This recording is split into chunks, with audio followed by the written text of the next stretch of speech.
We're thrilled to welcome you to this fifth season of CHC's Voices of Compassion podcast. Your support has made this journey possible, and our team at CHC couldn't be more excited to continue bringing you the best insights on mental health and learning differences for kids, teens, and young adults. Thank you for being part of our community. Welcome. My name is Cindy Lopez, the host of this CHC podcast, Voices of Compassion. We hope you find a little courage, feel connected, and experience compassion every time you listen. Today, we're talking about academic pressure and its impact on teens with Dr. Pardis Khosravi, Clinical Director and Psychologist at CHC. So where do these demands come from? Well, it could be various sources, including school, peers, and societal expectations. So recognizing the signs that a student is on overload is crucial for parents and caregivers. And we discuss key indicators such as changes in behavior, mood swings, and declining academic performance. Additionally, we'll examine the profound effects of academic pressure on mental health and overall well-being. Most importantly, we'll offer practical strategies to build resilience and how parents can foster a healthy balance between academic success and personal well-being. So tune in to learn how to help your teen thrive both in and out of the classroom. Hi, welcome, Dr. Khosravi. Would love it if you'd just take a minute to tell our listeners a little more about yourself and what you think about this topic, why it's so important to discuss.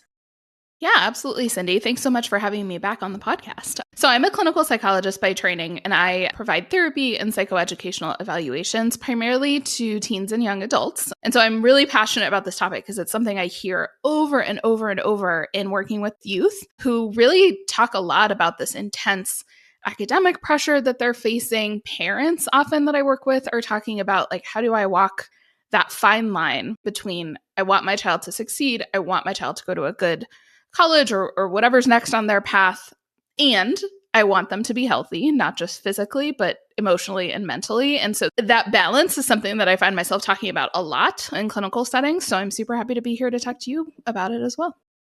As you noted, this is not the first time that Dr. Khosravi has been a guest on our podcast. So happy to have you back. And I just wonder, we all deal with pressure. It seems like every day there's something new that's hitting us. But let's talk like students and academic pressure. So why this focus on students and academic pressure and mental health? Yeah, absolutely. That's a great question. So we know that the youth mental health crisis is worsening, right? We've all heard the statistics from 2009 to 2019, the proportion of high school students reporting symptoms of depression increased by 40%. Wow. While students who were seriously considering attempting suicide increased by 36%. Wow. And we know it's only gotten worse since COVID, right? And that's due to a number of things. So we can attribute that to a myriad of factors, right? Limited access to mental health care, young people who are grappling with big life things like climate change and gun violence and, the growing use of digital media. But increasing academic pressure is another factor that definitely contributes to this worsening of youth mental health in the last, several years. And so I think if we teach kids how to deal with this pressure now, we teach them how to cope with it, how to balance it, they will be set up to deal with pressure as they grow older, right? Like you mentioned, we all deal with pressure. It's just a part of being alive. It's just a part of life. And so when we teach kids how to manage that from a young age, then they have the skills to manage those things as they grow older. Yeah. And I'm thinking about, I know this is long ago and far away when I was in high school and thinking about college, it just wasn't the same. And so for many of our listeners and parents out there, it has changed for our kids. And you noted some of those things that have changed or that our kids are grappling with, from political unrest to war to the impact of COVID to all kinds of things. So as we think specifically, though, about academic pressure being one of those contributing factors to teen mental health, let's focus on that. And first, let's talk about, where do you think this pressure comes from? So I think it comes from a lot of places. So one thing I hear a lot from youth is comparison. So they're often comparing themselves to their peers. And so, They might be sitting in class and they get tests back and they're looking over and, oh, my friend got an A+ and I got an A-, and then kind of spiraling from there. Comparing themselves also to maybe other people in their family. Often I hear from teens, they feel a lot of pressure from their families, either through high expectations from parents, or just often it's not even anything explicit or anything parents are doing necessarily, but the teen is picking up on this idea that education is a value in my family, and maybe, their parent went to an Ivy League school or something, and they feel like they have to live up to that, right? So they're kind of putting that undue pressure on themselves by comparing themselves to the people around them.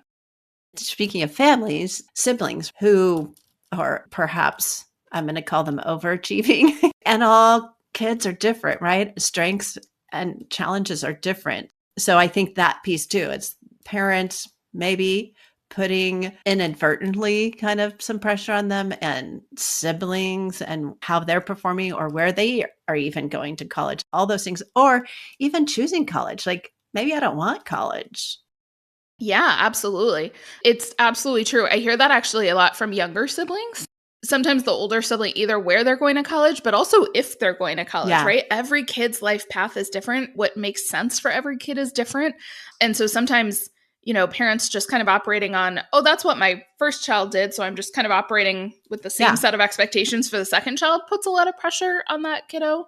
I think also in families of first-generation immigrants, often first-gen or second-gen students feel this pressure to take advantage of opportunities in America. There's this narrative that, well, America is the land of opportunity, right? The American dream. And so there's a lot of pressure also to do something for the first time often in your family, to be a first person in your family to go to college, right? That itself is a different kind of pressure. And then, we're in the Bay Area. The Bay Area is often described as a pressure cooker. There's just so much intense kind of competition. And, other parts of the country that our listeners might be listening in from may feel the same way. And then I think some of it is internal. I think some kids are just wired as perfectionists. Yeah. And so I think even outside of all of these external pressures that kids are facing, sometimes it's also just the internal thought process, right? I've heard so many kids say to me, well, if I don't get a good grade, then I'm not going to get into college. And if I don't get into college, then I'm a failure and I'm not going to be successful, and that catastrophizing train of thought just keeps going. And so that internal monologue, I think, also contributes to this pressure that they're feeling.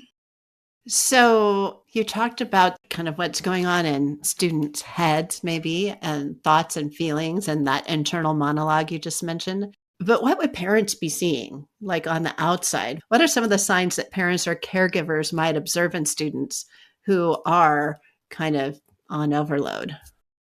I think that perfectionism, right? That catastrophizing piece that I was mentioning, that black and white thinking, I must get an A+ or I'm a failure. Like, if they're hearing their kids say things like that, that's a sign. Some other things are the stress response, right? So fight, flight, or freeze. So sometimes that looks like freeze, right? It's the paralyzed, can't get work done. Procrastination is something I see a lot. School refusal, declining grades, all of those things. And sometimes it's the opposite of the, I can't relax, I always need to be busy. If I'm not doing something, if I'm not doing homework or an extracurricular or something that goes on that college application, then I just can't stop. That's kind of the other side of that continuum. I think some of the other things that we see are physical signs, right? Headaches, stomach aches, other unexplained kind of minor physical ailments, changes in sleep, noticeable fatigue or a lack of energy. Another big one is withdrawing from social activities, from hanging out with friends or family or things that they previously enjoyed, and kind of retreating. I kind of talk about it like their life gets smaller, like they retreat into their bubble and they're kind of singularly focused. Or they have a difficulty concentrating, right? So maybe they're withdrawing and they're sitting down and they're like, I have to study for this test or I have to do this extra thing. But then when they sit down to do it, they're having a hard time concentrating or retaining that information. So those are kind of a variety of different things that parents might see. So talking about what parents might see, We've talked a little bit about kind of what's going on, what could be causing this with students from comparison to thinking about the future. So let's talk for a minute now. Like, you talk with students all the time.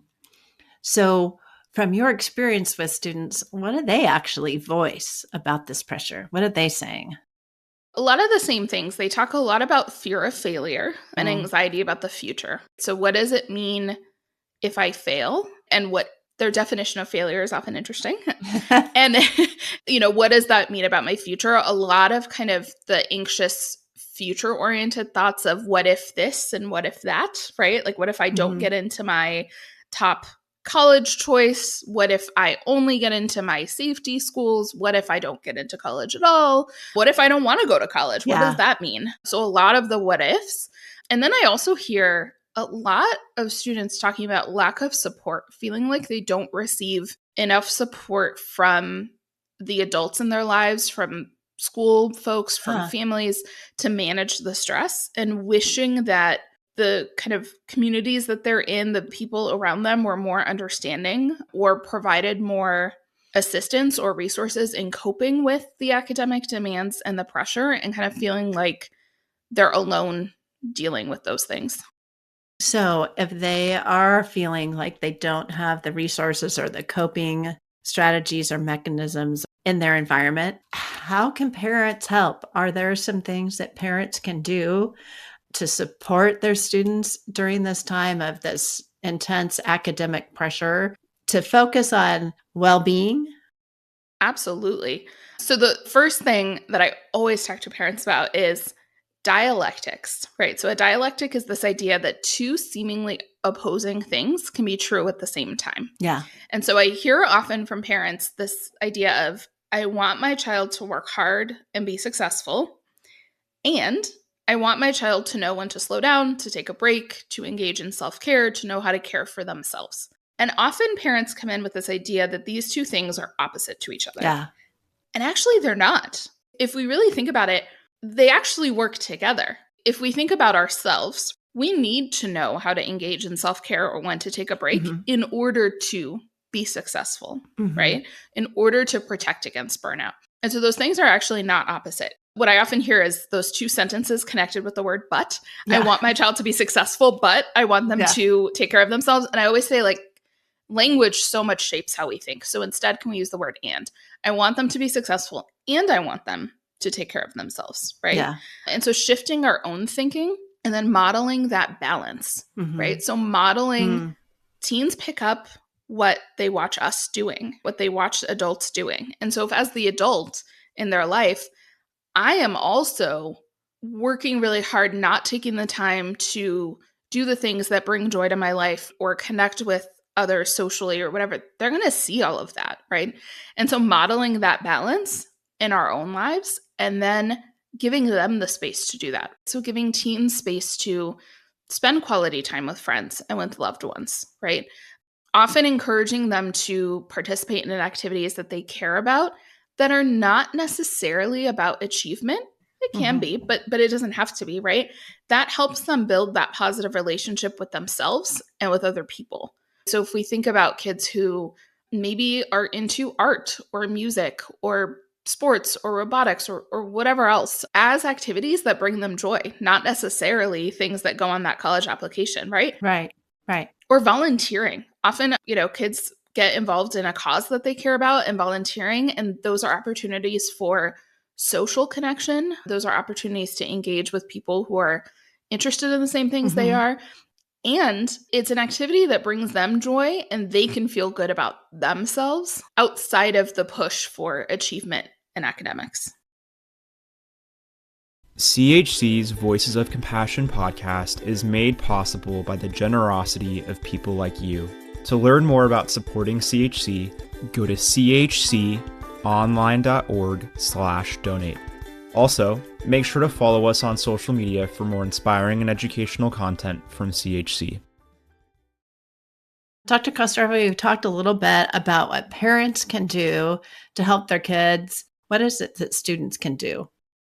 I think similar to that conversation we were just having about balance, right? Teens themselves can focus on balance. So I often talk to teens about find one thing that you like doing that you don't feel achievement pressure about, right?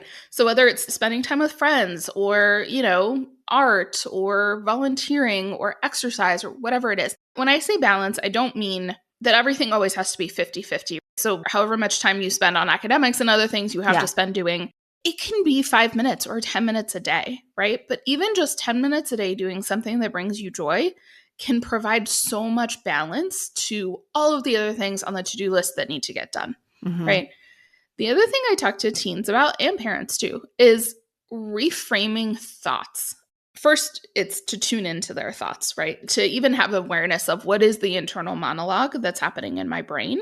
And then when you notice that catastrophic thinking or that black and white thinking, to reframe it, right? So asking themselves, is there any way to look at this differently, right?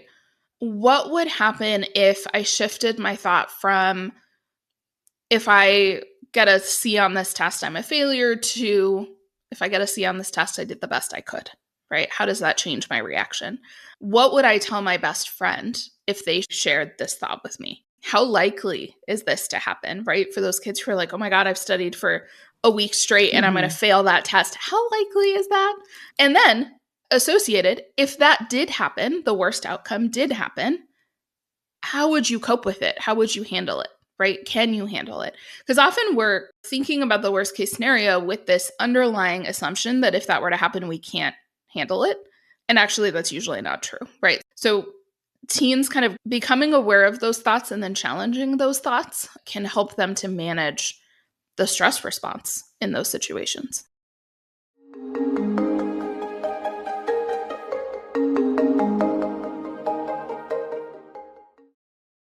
I was just talking with a friend about something that we both do. It's like eating your vegetables first so I can have dessert, right?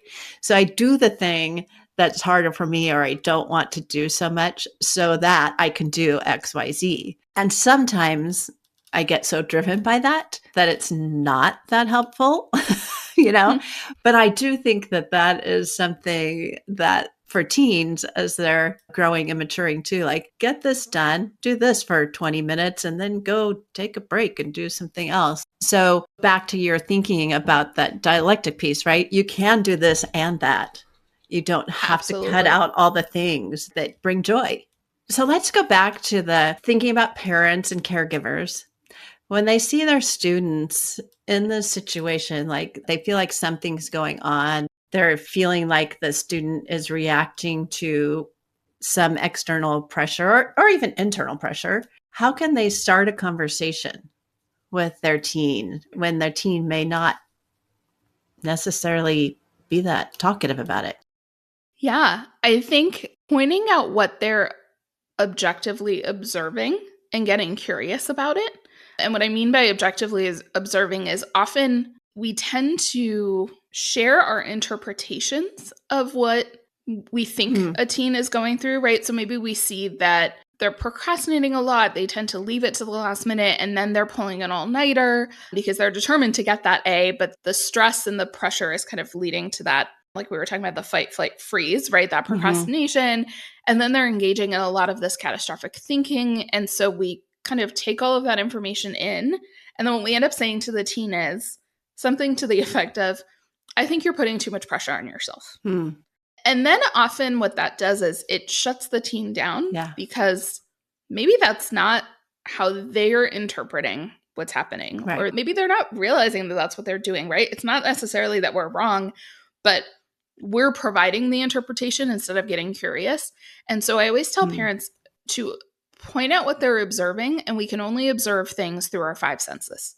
And so only the things that we can see and hear, right? Those are the things that we should be naming to the teen. So I might actually, in that situation, instead say to the teen, hey, I noticed that for the last 3 tests that you've had to take in that class, you've pulled an all-nighter and then been really stressed and tired in the morning. What's going on? And just getting really curious and engaging in that conversation with an open mind.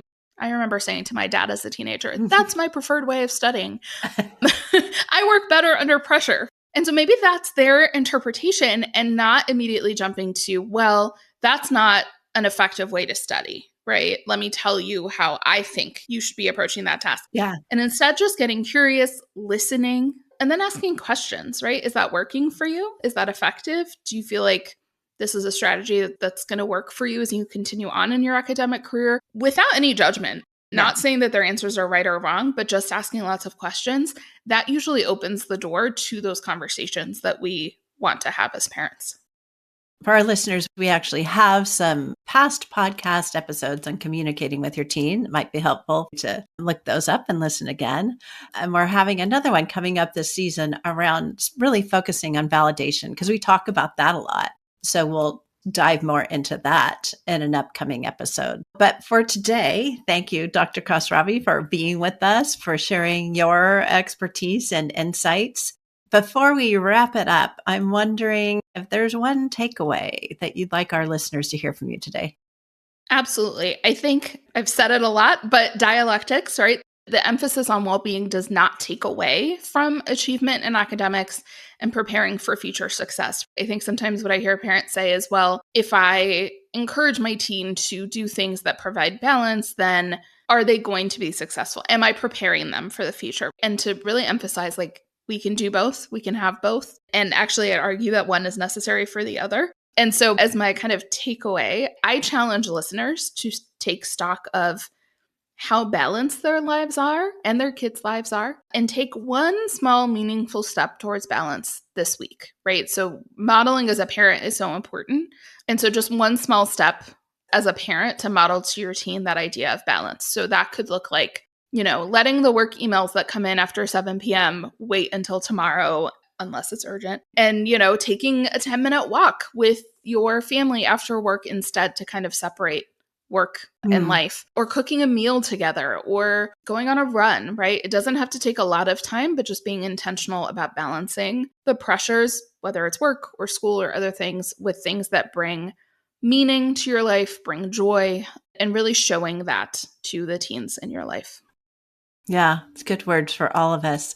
I'm reminded too of this quote that I've loved since I heard it a few years ago. Australian poet named Aaron Hansen, one line just says, "What if I fall?" And the response is, "Oh, but my darling, what if you fly?" Like there is this sense of, I can't do it because I'm afraid I'm going to fail. Dude, what if you don't? Absolutely. Yeah. And plus, what if you do? Like failing is not the end of something. It can be the beginning. Yeah, failing is a part of success. Yeah, I love that quote. I'll bring these things up in a session and they'll be like, but I can't do that because, and then they list the list of things that they have to do or whatever. And I say, can we just try? Just 5 minutes this week, like tiny time commitment. Can you just try? And if it doesn't work and you're right and I'm wrong, we won't ever talk about it again. And then invariably they come back next week and they're like, yeah, okay, that makes sense now. But it's just, sometimes it's that first step, right? Yes. Like, let's just try. Yes.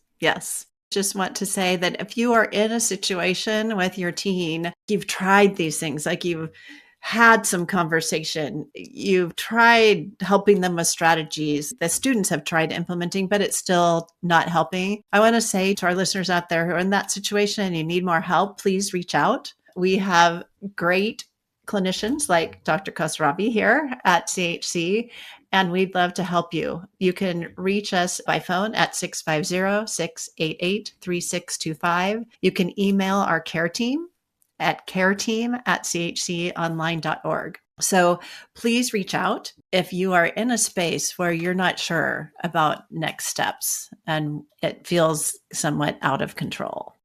Sometimes parents think about reaching out for help or therapy as something that the teen does, and parents don't always know that parent coaching is an option. So something that we provide at CHC is that parents can meet with our clinicians to talk specifically about, how do I handle these types of situations or these conversations as a parent? And so therapy can also be to help parents implement some of these strategies that we've just scratched the surface on today in this episode, but to really dig deep and figure out that personalized implementation, right? How do I implement this idea specifically with my teen, in my family, in my situation? And so for any parents who are listening going, yeah, I've tried that and it just doesn't seem to work, Like Cindy said, I encourage you to reach out. Our clinicians are always happy to meet with parents to talk through these things.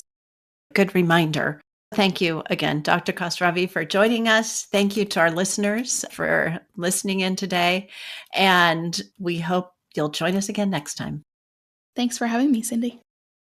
Visit us online at podcast.chconline.org. Make sure to subscribe to Voices of Compassion so you never miss an episode. And we'd love it if you'd leave us a rating and review. Have a question? Send us an email or voice memo at podcasts@chconline.org. We're here for you when you need us.